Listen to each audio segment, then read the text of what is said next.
So while we all went about our lives yesterday, we came very close to a catastrophic event here on planet Earth, and we didn't know about it. It turns out we just missed getting hit by an asteroid, a piece of solid rock, roughly the size of a 10-story building. Now, I say just missed because it came within 45,000 miles of us. That's a lot closer than the moon is, and scientists say way too close for something that big. Had it struck, again, the people who tell us about these things, say the impact could have had the force of 1,000 Hiroshima-strength atomic bombs over a huge area of the Earth. There are quite a few theories about how the world might end. For example, it's been suggested that there could be a big solar storm which would take the world out. Well, we get solar storms from time to time, and they're a bit troublesome if you're an astronaut. Indeed, not good news if you're an astronaut. But down here on Earth, we're protected by the Earth's magnetosphere, the effects of the magnetic field. And okay, solar storms can disturb that. They can produce currents in power lines that sometimes cause trouble. They can take out satellites, stop satellites working. So they could affect our GPS and any telephone calls that go by satellite, for example. But they're not going to end the world. Every so often, asteroids do hit the Earth. We know, we can see some of the craters. There's Meteor Crater, or Barringer Crater as it's properly called, in Arizona. And there's traces of a very big crater, partly on the Mexican Yucatan Peninsula and partly under the sea. That big crater was the result of an impact about 65 million years ago, and it's thought that's what caused the extinction of the dinosaurs and many other things. So a big thing like that could cause us some problems. Broadly speaking, what happens is when something big like that impacts, it not only makes a crater, it kicks up a whole lot of dust into the atmosphere. And the atmosphere cuts out the sunlight, and that stops crops growing and foods fail and there's starvation and so on. So that is something we need to look out for, and we are looking out for. There's an array of telescopes all around the world monitoring the sky night after night, actually monitoring about 1,000 potentially hazardous objects, things that might come and hit the Earth one day. As they monitor them, they discover that the vast majority of them won't, that as they get the orbit more accurately, they see it'll miss the Earth. But if there was something coming to hit the Earth, we'd get 2 or 3 years' notice. And even with today's technology, we could divert it so that it didn't impact the Earth. And there's research going on all the time which will improve that technology so that it gets easier to divert an incoming asteroid. We've got no knowledge of any big asteroid coming to hit us. Some of the techniques they use to deflect an asteroid, one of them is to paint it white all over, which means it reflects sunlight very well. And the sunlight bouncing off the asteroid will push it sideways so that it'll move away and not hit the Earth. That's one of the neatest solutions. But they're also developing what they call gravity tractors, satellites that are pretty heavy and through their own gravity can attract the asteroid and make it change course. And there's also some that will actually physically hook onto the asteroid and tug it aside. So there's lots of ways of doing this. The magnetic field of the Earth, the thing that makes your compass point due north, that flips over every so often. And I'm using flip as a geologist would use flip. The flip actually takes 5,000 years.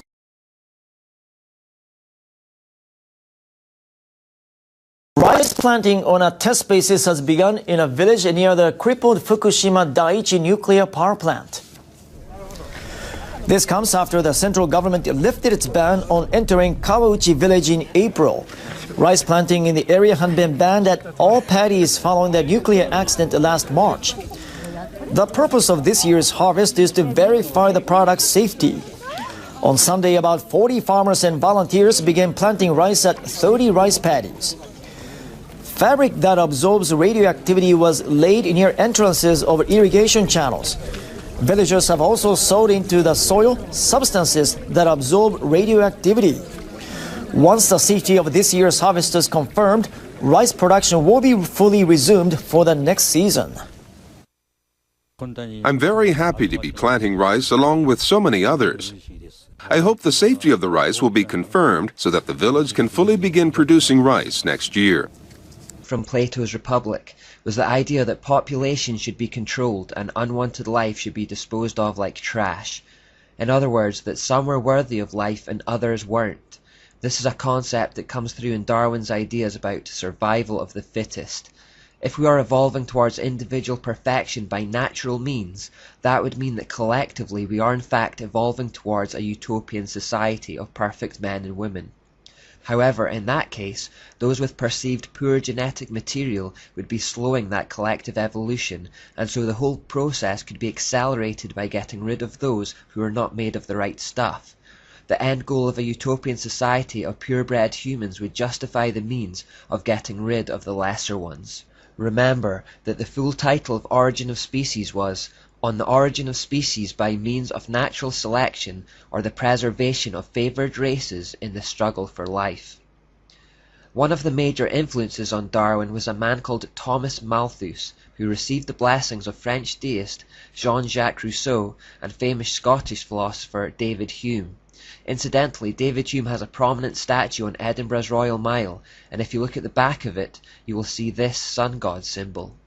Now, Thomas Malthus authored a document called The Essay on the Principle of Population, where he concluded that, amongst other things, society should adopt policies that prevent the human population from growing disproportionately larger than the food supply. Malthus, again finding a root in Plato's Republic, proposed genocide to make sure this didn't happen. Specifically, he thought to target the poor. He says, "Instead of recommending cleanliness to the poor, we should encourage contrary habits. In our towns we should make the streets narrower, crowd more people into the houses and court the return of the plague. In the country we should build our villages near stagnant pools, and particularly encourage settlement in all marshy and unwholesome situations. But above all, we should reprobate specific remedies for ravaging diseases, and those benevolent but much mistaken men who have thought they were doing a service to mankind by projecting schemes for the total extirpation of particular disorders." Malthus believed that by such methods the undesirables in society could be effectively culled. He said regarding children, "We are bound in justice and honour formally to disclaim the right of the poor to support. To this end I should propose a regulation be made declaring that no child born should ever be entitled to parish assistance. The illegitimate infant is comparatively speaking of little value to society, as others will immediately supply its place. All children beyond what would be required to keep up the population to this desired level must necessarily perish, unless room be made for them by the deaths of grown persons." The logic behind the idea that those who serve society least should be destroyed was echoed under Darwinism in the survival of the fittest. The individual is lost in the collective. Again, the end of a utopian society justifies the means of killing the poor and the weak. This naturally leads to another idea put forward by Plato, that people who are perceived to have pure genetic materials should be encouraged to breed amongst themselves to produce a race of supermen fit for ruling over the masses. This selective breeding is called eugenics. Eugenics actually found its Enlightenment-era origin in Charles Darwin's cousin work, Hereditary Genius, which was basically a racist tirade advocating a system of selective breeding for purposes of providing more suitable races or strains of blood a better chance of prevailing over the less suitable. In other words, trying to artificially speed the upward course that evolutionists thought we were naturally already on.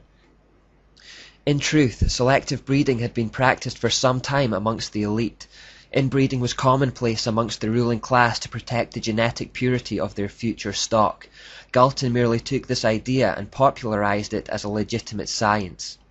This very same tradition was in fact practiced by Charles Darwin himself in the hopes of maintaining a genetic superiority in his own bloodline. Darwin married the youngest granddaughter of his maternal father. Researcher Ian Taylor reveals the outcome of this project. Darwin's idea of inbreeding to produce superior stock can be seen to be a complete disaster in the case of his own 10 children. Of the 10, one girl, Mary, died shortly after birth. Another girl, Anne, died at the age of 10 years. His eldest daughter, Henrietta, had a serious and prolonged breakdown at 15 in 1859. 3 of his 6 sons suffered such frequent illness that Darwin regarded them as semi-invalids, while his last son, Charles Jr., was born mentally retarded and died in 1858, 19 months after his birth. Science has shown that inbreeding actually leads to speedier destruction of the genetic code rather than evolution because of something called biological mutations, which is why so-called purebred dogs are in fact more prone to health problems than mixes. The errors in their genetic code multiply as they are bred amongst themselves over long periods. But where true science fails, the religion of scientism continues stubbornly on. If they had followed God's wisdom in Leviticus 18, they would have heeded the warning not to commit incest, and they would have been all the better for it.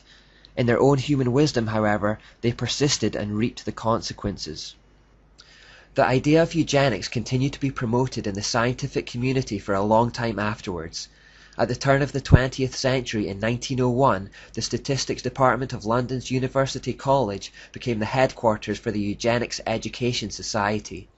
Motivated by Galton's vision of a future utopia ruled by a genetically engineered pure elite, the Eugenics Society grew into a successful political movement and would eventually inspire Hitler's Holocaust against the Jews. Population control is still a big issue for the elite today.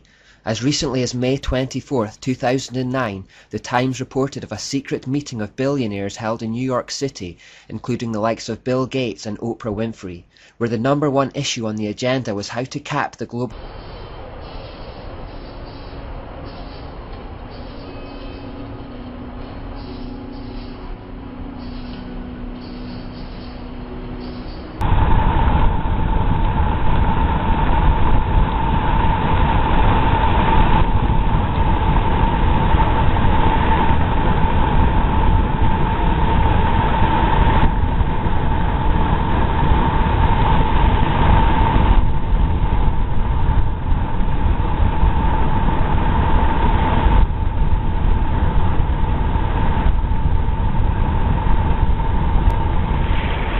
Look at it. This is what's washing up. And as it washes up, it's bringing all these jelly things. What is that?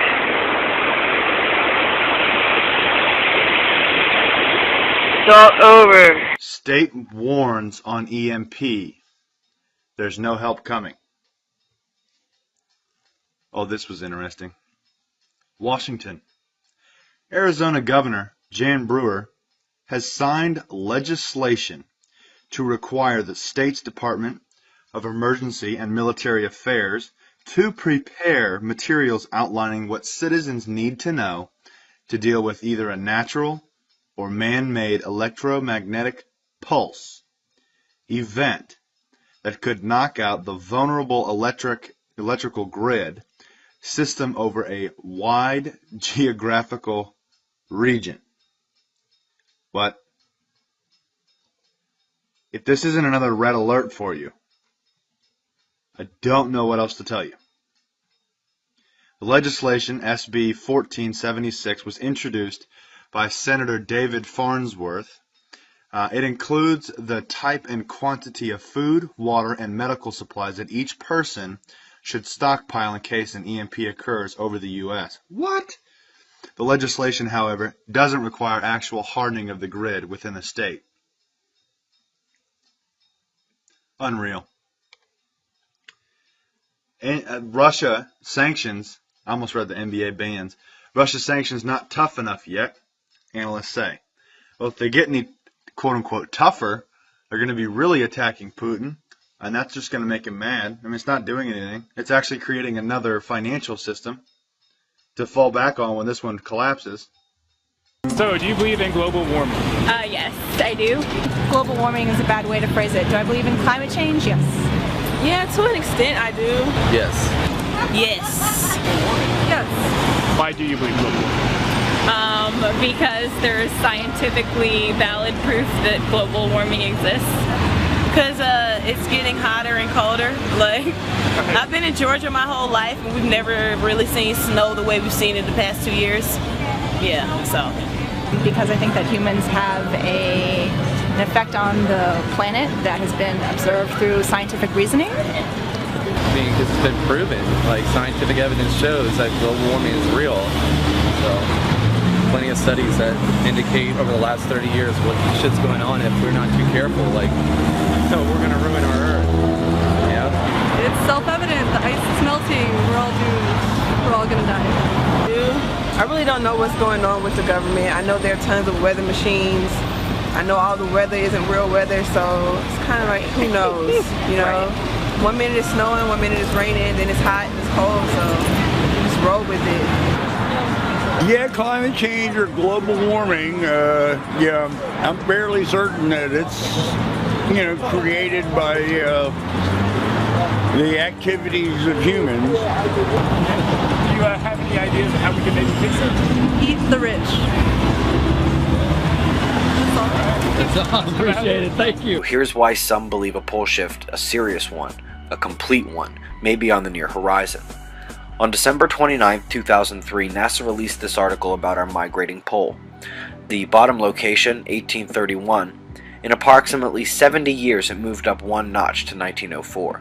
Approximately 70 years later, up in 1972, it moved considerably more. And it moved about that same distance in 29 years, well less than half the time. Now, the magnetic north was measured in 2005 at 82.7 degrees north, 114.4 degrees west. Now, each block here is 5 by 5 degrees, so it would be about here where the cursor is. A later study revealed that the pole is trekking towards Russia at about 40 miles per year, but not there yet. And that's all we know. Russia and Europe got tossed this winter. The USA had a light go of it. But the North Pole has not been measured in Russia, and if you happen to know otherwise for a fact, please send a link.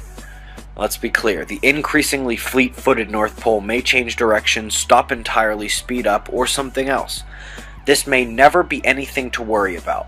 And then again, a complete magnetic reversal could happen this century, going at a constant speed. Take that into your considerations. Be safe, everyone. In 812, when the fourth angel blew his trumpet, 1/3 of the sun, 1/3 of the moon, and 1/3 of the stars was struck, so that 1/3 of them turned dark.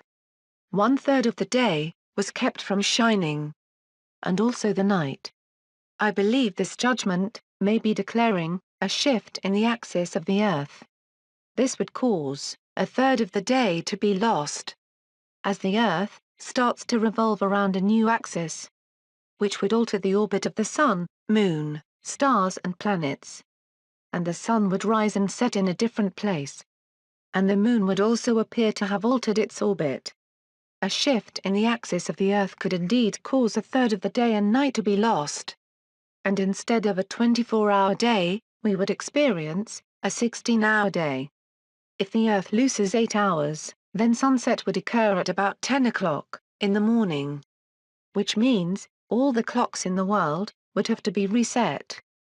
God has done things like this before. In 2 Kings 20 verse 8, God made the sun go backwards, and then forward again. Which would mean that the earth's rotation would have rolled back, and then forward again. And during the days of Joshua in Joshua 10 verse 12, God made the sun and moon stand still for a while. Which means that both the earth and the moon's revolution stopped altogether. Technology does exist. It is real as you or me, and it's a whole lot more out there than even the most diehard believers could possibly fathom. The truth is that we, and by we I mean this planet and the people of this planet, are in essence blind to what is really going on in the cosmos and interstellar space. What people call aliens, we call IBs, or in layman's terms, interdimensional beings. And what we found out and have known about since the early 70s is that, in simplest terms, other dimensions or planes, as we call them, exist and lay on top of each other, almost stacked, as if you had a blanket with another blanket stacked on top of it and another blanket stacked on top of it. To explain it so you can understand, you can imagine the Earth and our reality as a thin blanket, and all of these other higher dimensions are the blankets laying directly on top of ours. However, we can only see our own blanket.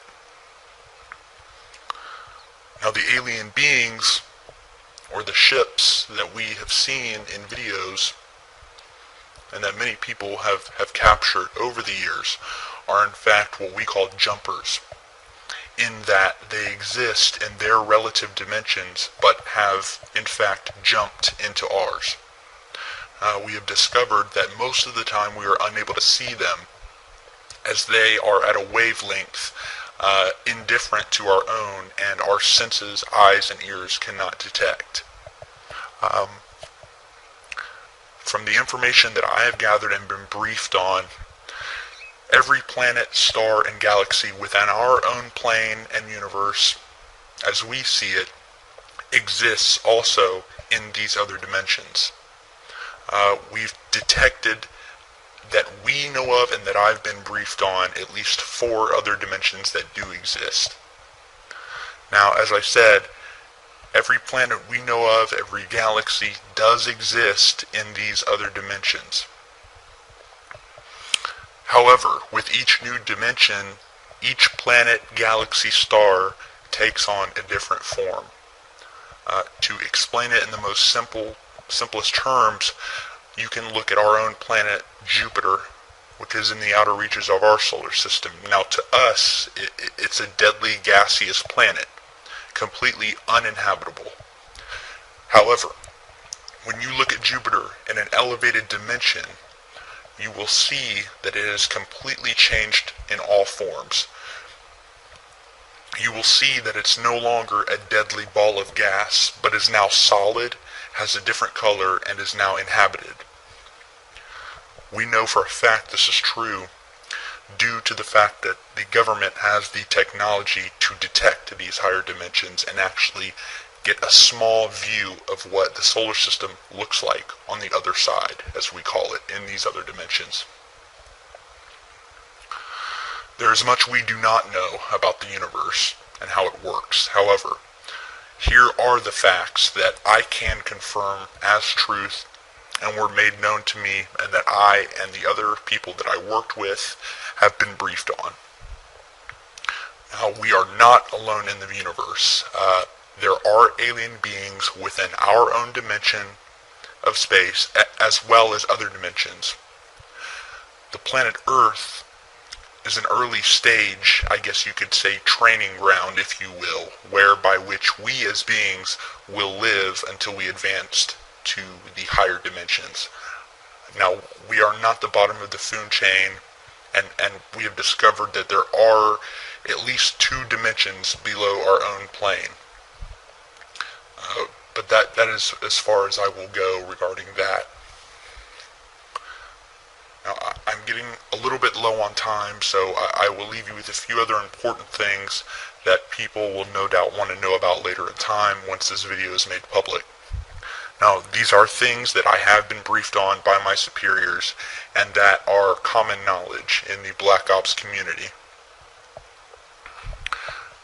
Now, the planet that we know of as Mars was at one time inhabited, but again, at one time was wiped out by the people who inhabited the planet, which were much more technologically advanced than we are. Which we discovered by testing and analyzing the chemical residue found from the blasts around the planet, as well as artifacts that we've also discovered on the planet, including the infamous glass tubes seen in the few of the publicly made photographs from NASA. Now, these are not glass structures, but a glass-like material that is about 1,000 times stronger than any material or steel that we have on our own planet. Ground and above ground by the people who inhabited this planet. It is thought from our research that there are still an ET presence inhabiting Mars, but again, this is as far as I will go, and that I was briefed on regarding that matter. Now, I'm not trying to be completely vague, but I am trying to give you a picture of what is going on out there that doesn't completely put me in more danger than I am already in just by revealing the few things that I have. One of the last things that I will reveal, and that is definitely a fact, and that I have been briefed on, and that many other people involved with the Black Op community have been briefed on, and that is our own moon, which does in fact have alien bases on it, and also has bases from our own government. Now, there is an ET presence, which is primarily located on the dark side of the moon. The Apollo program was in all actuality a reconnaissance mission, so that we could research what was exactly there and who. You will notice that many of the photos from the Apollo missions have airbrushed out buildings and bases, and this is the truth of the matter. About half of the video that you will see that is documented from the Apollo missions was in fact shot here on Earth at Area 51. In fact, if you look at satellite imagery, you can actually see what's left of a crater field created at Area 51 that was used in the filming. Now, the truth is that most of the footage from the moon was simply cluttered with bases, with alien buildings, and from what one astronaut said, and I'm quoting, what were a constant presence of alien vehicles flying over the surface, cluttering up the footage. So again, they showed the American people what they could and recreated the rest here on Earth that they couldn't show. From what we know, the dark side of the moon is where most of the alien presence is located. It's a more primitive alien race from what we can see, and our research tells us. It's more primitive than the alien beings you would see on higher dimensions, but still thousands, if not millions of years ahead of us. Now, we have our own bases, which are primarily located in or near the Sea of Tranquility, which is the site of Apollo 11, and also one base that I know of located near the crater Sabine D. To this day, we're still sending secret missions to and from the moon. However, I do not know the complete details of what we are doing. A war is being waged that you may know nothing about, the war against the homeless. On April 18th, the ACLU sent a letter to both the Department of Justice and the Detroit Police Department urging that the practice of dumping the homeless be stopped. A year-long ACLU investigation claims the following. Detroit police officers stopped people perceived to be homeless in the tourist area of Greektown in Detroit. They forced them into vans, took them for a ride, and deserted them miles away. The sad truth, Detroit isn't the only city that treats the homeless this way. Joining me now from Detroit is Michael Steinberg, legal director of the ACLU of Michigan. Nice to have you, Michael. Thank you, Melissa. So tell me, what did your investigation show that the police were doing to folks who are experiencing homelessness in Detroit? Essentially, what the police were doing were kidnapping individuals off the streets of tourist-friendly areas of Detroit, putting them in handcuffs, throwing them in the back of a wagon or a police car, and transporting them either outside the city or to deserted parts of the city and abandoning them. They then tell the individuals that they weren't welcome back into Greektown or other tourist-friendly areas. Sometimes they'd make it difficult for them to return by making them throw their money down a storm drain. And the problem, of course, is that the lifeline for many of these individuals is in Greektown. There are warming centers, there's food and churches and other services. So they'd have to walk sometimes through the middle of Michigan winter. One person had a blood clot in his leg, and it took him over 3 hours to get back. Michael, I want to take a moment and listen to some of the men talking about their own experiences, and then I'll have you respond to something. Okay. Didn't ask who we were. You know, get in the van. I asked him if I was free to go. He told me no. You took like maybe a 15-minute ride. You don't know where you're going, you don't know where you're ending up. Maybe when you get there, you're abused in some way. What would that feel like? And we're walking back. It took us almost 5 hours to get back. Walking, it was cold. So, Michael, have the Detroit Police Department or the Department of Justice addressed these concerns? Well, we had the quickest response time in Detroit by the police in history, I think. As soon as we sent our letter, they sent over 2 members of Internal Affairs saying they wanted to investigate it. They've met with some of the individuals that we've spoken to, and we hope it will put an end to it. We've also reported it to the Department of Justice because we believe that the practice violates the consent judgment that was entered into between the DOJ and the Detroit Police Department. So, Michael, part of what we've been talking about this morning is criminalizing drugs. But there's also this kind of impact of criminalizing homelessness. And we were looking at not only in Detroit, but sort of all over the country, municipalities doing things like making it illegal to sleep or sit in a store or in personal buildings, laws punishing people for begging or panhandling, enforcement of these so-called quality of life ordinances. Tell me, is there a war on the homeless? You can definitely appropriately characterize it as a war on the homeless. We are challenging a state law in Michigan that makes it a crime to beg in public. We have represented individuals who have been charged with trespass for sleeping on public land. They're essentially criminalizing the status of being homeless. Society, if we want to stop seeing homeless people on the streets, we as a society have to treat the problem as a social problem, not a criminal justice problem. We have to provide mental health services to those who need it. We have to provide drug treatment programs for those who need it in public housing. We can't make it a crime to be homeless. Homelessness is not going to go away by making it illegal. Michael Steinberg in Detroit, I so appreciate that point, and it dovetails so nicely with what we're talking about in terms of drugs. We have a set of social responsibilities, epidemiological problems here. It is not solved through criminalizing. Thank you for your work. Thank you.